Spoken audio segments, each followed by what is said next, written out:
नमस्कार दोस्तों, the Deepak Goyal show में आपका स्वागत है। अभी तक हमने देखा था कि अर्जुन जो है वो कई तरह के तर्क दे रहा था कि युद्ध को मैं छोड़कर चला जाऊं, और पिछले श्लोक तक हमने देखा था कि अब उसके तर्क जो हैं वो समाप्त हो रहे थे। अब उसको और तर्क सूझ नहीं रहे थे और वो अपने तर्कों को अब रिपीट करना शुरू कर रहा था या रिपीट हो रहे थे। तो अब अर्जुन इसके बाद जब उसके तर्क खत्म होते जा रहे हैं तो क्या कहता है, जो कि इस श्लोक में आता है, जो प्रथम अध्याय का 45वां श्लोक है। तो श्लोक इस प्रकार है, अहो बत महत पापम कर्तुम व्यवसिता वयम यत राज्ये सुख लोभेन हंतुम स्वजनम उद्यता। अर्थात यह बड़े आश्चर्य और खेद की बात है कि हम लोग बड़ा भारी पाप करने का निश्चय कर बैठे हैं, जो कि राज्य और सुख के लोभ से अपने स्वजनों को मारने के लिए तैयार हो गए हैं। यहां पर अर्जुन आश्चर्य और दुख प्रकट कर रहा है। वो आश्चर्य दुख के साथ कह रहा है, क्या कह रहा है कि हम ऐसा पाप करने के लिए कैसे तैयार हो गए। ये तो बड़ा भारी पाप था। क्या पाप था कि अपने ही स्वजनों को मारने के लिए हम तैयार हो गए, अपने ही कुल का नाश करने के लिए हम भी तैयार हो गए। अर्जुन को लग रहा है कि उसको पता है कि क्या अच्छा है, क्या बुरा है और क्या करने से क्या हो सकता है। उसने इस चीज पर कई तर्क दिए थे पिछले श्लोकों में कि कुल का नाश होने वाले दोषों के बारे में उसने बहुत डिटेल में बताया था। तो अर्जुन के कहने का मतलब ये है कि हम कैसे तैयार हो गए अपने ही कुल का नाश करने के लिए।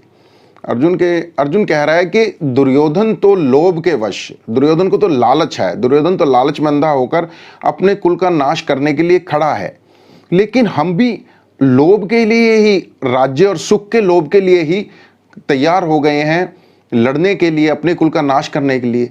तो हमारे और दुर्योधन में क्या फर्क है। उसके कहने का मतलब यह है कि ये तो बड़े आश्चर्य की बात है। यहां पर अर्जुन जो शब्द यूज कर रहा है वो कह रहा है वयम। वयम मतलब हम सब में अर्जुन और पांडव सारे वो इंगित कर रहा है।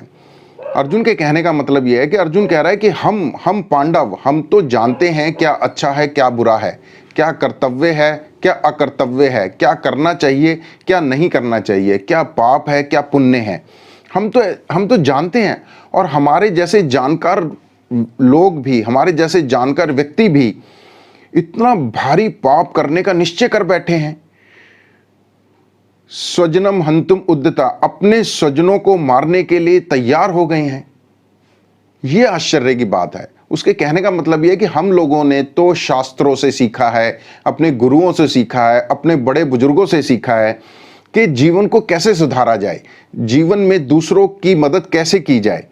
क्या हमने सब भुला दिया क्या, या हम समझ ही नहीं पाए जो जानकारी, जो शिक्षा हमें शास्त्रों से मिली थी, बड़े बूढ़ों से मिली थी, अपने गुरुओं से मिली थी, या तो हम उसको भूल गए हैं या हम समझ ही नहीं पा रहे हैं, या हमने उसको समझा ही नहीं, सारी जानकारी को, सारी शिक्षा को समझा ही नहीं। तभी तो हम इतना बड़ा पाप करने के लिए हम जैसे जो है लोग जो है वो तैयार हो गए हैं। दुर्योधन जैसा तैयार होता तो कोई बात नहीं थी, तब सिर्फ दुख होता कि दुर्योधन जो है चूंकि लोभ में अंधा है और वो राज्य और सुख के लिए लड़ने को तैयार खड़ा है और अपने कुल का नाश करने के लिए तैयार खड़ा है, तो वो दुख की बात हो सकती है। लेकिन हमारे साथ दुख के साथ आश्चर्य भी है, क्योंकि हम तो ये सब जानते हैं। अर्जुन कहना चाह रहा है कि सिर्फ शास्त्रों की बातों को जान लेना ही, सिर्फ शास्त्रों की बातों को इकट्ठा कर लेना ही, जानकारी इकट्ठा कर लेना ही बहुत नहीं है। सिर्फ जानकारी होना ज्ञान नहीं है। ज्ञान का मतलब है समझना। आपको जो जानकारी मिली है किताबों से, बड़े बूढ़ों से, शिक्षकों से, सिर्फ जानकारी मिलने से आप समझदार नहीं हो सकते। आपको समझना जरूरी है, और जब जरूरत हो, जब वक्त आए तो उस जानकारी का प्रयोग करना वो इंपॉर्टेंट है। यहां पर अर्जुन ये कहना चाह रहा है। आप इसको ऐसे समझिए कि जैसे आपको पता है, आपको जानकारी है, आपको बताया गया, जब आप गाड़ी चलाना सीखते हैं तो आपको बताया जाता है कि रेड लाइट जब सड़क पर हो, तो अगर रेड लाइट हो रही हो तो आपने वो क्रॉसिंग क्रॉस नहीं करनी है, आपने रेड लाइट पर ठहर जाना है। ये जानकारी आपको आपका इंस्ट्रक्टर भी देता है, गाड़ी चलाने जो सिखाते हैं वो भी देता है। तो ये आपको जानकारी दी जाती है। लेकिन अगर आप जानकारी होने के बावजूद भी, सब जानने के बाद भी, और रेड लाइट को क्रॉस कर जाएं, तो इसका मतलब यह हुआ कि आपको जानकारी तो है, लेकिन आप उस जानकारी को या तो समझ नहीं रहे हैं, या अप्लाई नहीं कर रहे हैं, या उसका आदर नहीं कर रहे हैं। उस जानकारी का, उस ज्ञान का, उस शिक्षा का आप आदर नहीं कर रहे हैं। और रेड लाइट क्रॉस होने पर क्या हो सकता है, आपका फाइन हो सकता है। कोई बात नहीं, क्या जी फाइन छोटी चीज है, फैटल एक्सीडेंट हो सकता है, मृत्यु तक हो सकती है। और जब कोई ऐसा बड़ा एक्सीडेंट हो जाए, बड़ी चोट लग जाए या मृत्यु हो जाए या कोई बड़ा नुकसान हो जाए, तब आदमी कहता है अरे मेरे जैसा आदमी, बड़ी आश्चर्य की बात है, मैं तो सब चीज समझता हूं, जानता हूं, मानता हूं, मैं ऐसे कैसी गलती कर गया। तो यहां पर अर्जुन भी यही कह रहा है कि हम सब जानने वाले, जो हमें इतनी शिक्षा वाले लोग हैं, हम या तो समझे नहीं या हम अपनी जानकारियों का आदर नहीं कर रहे। तो यह बड़े आश्चर्य की बात है और दुख की बात भी है। दुर्योधन कर रहा है वो दुख की बात हो सकती है, आश्चर्य नहीं है, क्योंकि दुर्योधन तो लालची है, वो तो लालचमंदा है, उसको तो सत्ता का लोभ है, राज्य का लोभ है, राज्य का सुख उठाना है। लेकिन हम तो ऐसे नहीं है, हम तो लोभी नहीं है। हम ऐसी गलती कैसे करने जा रहे थे। अर्जुन जो है वो अपना आत्मविश्वास खोता जा रहा है। अर्जुन को परिस्थितियों पर अपनी पकड़ बनानी थी, अर्जुन को परिस्थितियों पर अपना प्रभुत्व जो है जमाना चाहिए था।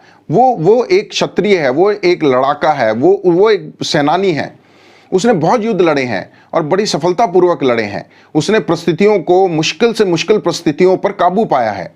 लेकिन यहां पर परिस्थितियां अर्जुन पर हावी हो रही हैं और अर्जुन जो है वो बहुत ही असहाय अनुभव कर रहा है। लेकिन अपनी असहाय स्थिति को छुपाने के लिए वो बड़ी बातें कर रहा है, ऐसी बड़ी बातें कर रहा है जो सुनने में बड़ी महान लग रही हैं। वो बचाना चाह रहा है कुल को, वो बचाना चाह रहा है रीति रिवाजों को, वो बचाना चाह रहा है समाज को। वो ऐसी बातें बोल रहा है जो सुनने में बड़ी ऊंची लग रही हैं। लेकिन वो पलायन का रास्ता शायद ढूंढ रहा है कि इन बातों में छुपकर और बिना जो है अपनी इज्जत पे बट्टा लगाए और मैं इस युद्ध को छोड़ दूं, ताकि आने वाली पीढ़ियां ये ना कहें कि अर्जुन कायरता के मारे डरकर इस युद्ध को छोड़कर चला गया। लेकिन यहां पर अर्जुन ये बात भूल गया कि अर्जुन जो यहां लड़ने आया था वो लोभ के कारण लड़ने नहीं आया था। वो अपना जो उसका एक्चुअल हक था, जो उसका अधिकार था, वो अपने हक और अधिकार के लिए यहां लड़ने आया था। वो यहां पर लोभवश लड़ने नहीं आया था। लेकिन जब उसने अपने रिश्तेदारों को, अपने गुरुओं को, अपने प्रियजनों को देखा और जब उसको ये दिखा कि युद्ध में ये सारे मारे जा सकते हैं, तब उसको वो ये बात भूल गई कि वो युद्ध का उसका जो मोटिव था वो लोभ नहीं था, वो तो हक था। लेकिन उसके अंदर ममता जग गई, उसके अंदर जो है उन सबके लिए प्यार जो है जग गया। अर्जुन को लगा कि इनके बिना तो मेरा जीवन ही व्यर्थ है। तो अर्जुन जो है यहां पर लोभवश लड़ने नहीं आया था, लेकिन अब वो ऐसा परिस्थितियों में उलझ गया है कि वो भूल गया कि उसका जो मोटिव क्या था, उसका एम क्या था, वो लड़ने क्यों आया था, उसका कारण क्या था लड़ने का। वो भूल गया और भ्रम में पड़ गया है, भ्रमित हो गया, अनिश्चय की स्थिति में आ गया है। यहां पर एक बात और नोट करने वाली है कि दुर्योधन भी कुछ चाहता है और अर्जुन भी कुछ चाहता है। दुर्योधन क्या चाह रहा है? दुर्योधन चाह रहा है राज्य, सुख, सत्ता। वो दुर्योधन चाहता है, उसके लिए वो लड़ने के लिए भी तैयार है, उसके लिए वो अपने कुल का नाश करने के लिए भी तैयार है, वो लड़ाई के लिए बिल्कुल तैयार खड़ा है। दुर्योधन का चाहना है सत्ता, राज्य, सुख, भोग। और अर्जुन भी चाह रहा है। अर्जुन क्या चाहता है? अर्जुन ये चाहता है कि मेरे ये जितने स्वजन खड़े हैं, मेरे ये जितने प्रियजन खड़े हैं, मेरे गुरुजन जो खड़े हैं, मेरे मित्र जो खड़े हैं, मेरे बंधु बांधव जो खड़े हैं, इनकी मृत्यु ना हो, ये बच जाएं किसी तरह से। अर्जुन भी चाहता था राज्य, लेकिन जब उसने अपने संबंधियों को देखा तो वो राज्य तो चाह रहा था, लेकिन इनको मार के राज्य नहीं चाह रहा था। लेकिन चाहना अर्जुन का भी है। अर्जुन का चाहना है कि कुल का नाश होने से बच जाए। चाह दुर्योधन की भी है, एक चाह अर्जुन की भी है। और ये जो चाहना होती है, जो हमारी चाह होती है, जब ये पूरी नहीं होती या हमें पूरी होती नहीं दिखती, तब आदमी निराशा में डूबने लगता है। जो निराशा में अर्जुन अब गोते लगा रहा है, चाहना उसको पूरी होती हुई नजर नहीं आ रही है। इस वजह से जो है अर्जुन निराशा में डूब रहा है। तो ये बात यहां पर ध्यान रखने वाली है। अब चलते हैं अगले श्लोक की तरफ। धन्यवाद।